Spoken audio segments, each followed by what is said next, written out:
Good morning, children. Welcome back to the social session of fundamental rights and human rights, where we have seen the Constitution has guaranteed under the part 3 the fundamental rights to all its citizens. And what are these fundamental rights? Basically, we have discussed about the Universal Declaration of Human Rights, UDHR, okay, by the United Nations. So we shall see about these fundamental rights. What are these fundamental rights? Generally, there are 6 fundamental rights, okay, broadly speaking. Right to equality and right to freedom, and there are many other things which are involved with this. Cultural and educational rights are there, and even right to life, right against exploitation, and right to religious freedom, right to freedom of religion, and right to constitutional remedies. These are the 6 fundamental rights. Let me write down each of these right in detail now. First one is right to equality, children. This is a foremost right, and again this has many other dimensions. Right to equality it is, okay. Second one is right to freedom. Right to freedom. And third one is right to religious freedom.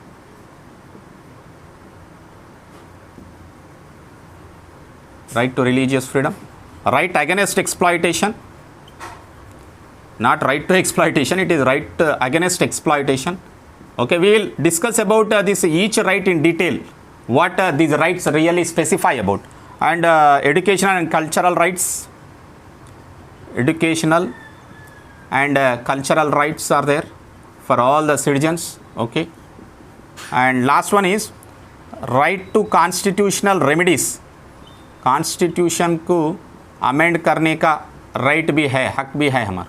Constitutional remedies, these are 1, 2, 3, 4, 5 and 6.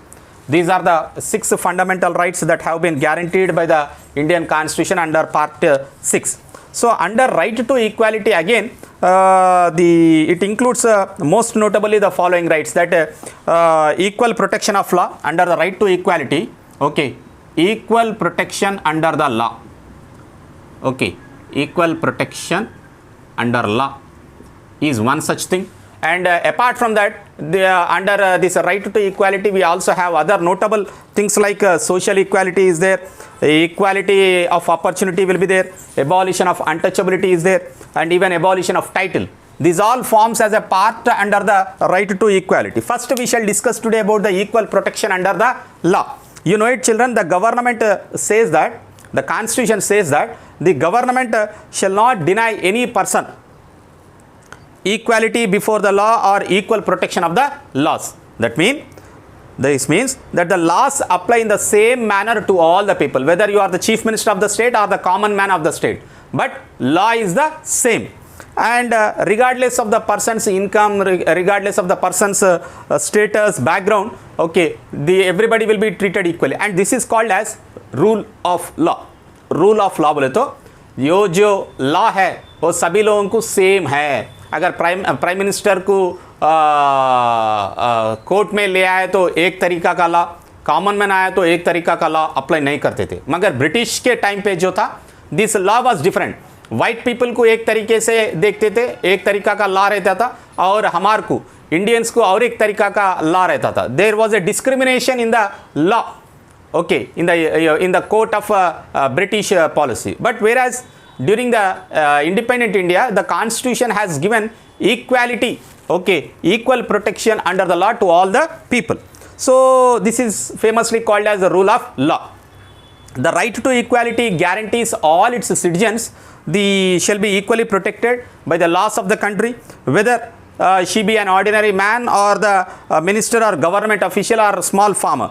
Everyone is same, is under the same law, and it means that the state cannot discriminate against and cannot met out preferential treatment to any of the Indian citizens on the basis of caste, creed, religion, sex, gender, status, and or the place of birth. On this basis, no kind of discrimination will be given by the government or by the law. So even a prime minister may be tried in the court of law and will have to attend the court just as an ordinary person. And would, if there is an accusation of a crime, if there is any accusation of a crime on the Prime Minister, then he has to attend the court like an ordinary man, like others. So we shall see about the social equality and even equality in opportunity in the next class, children. Thank you.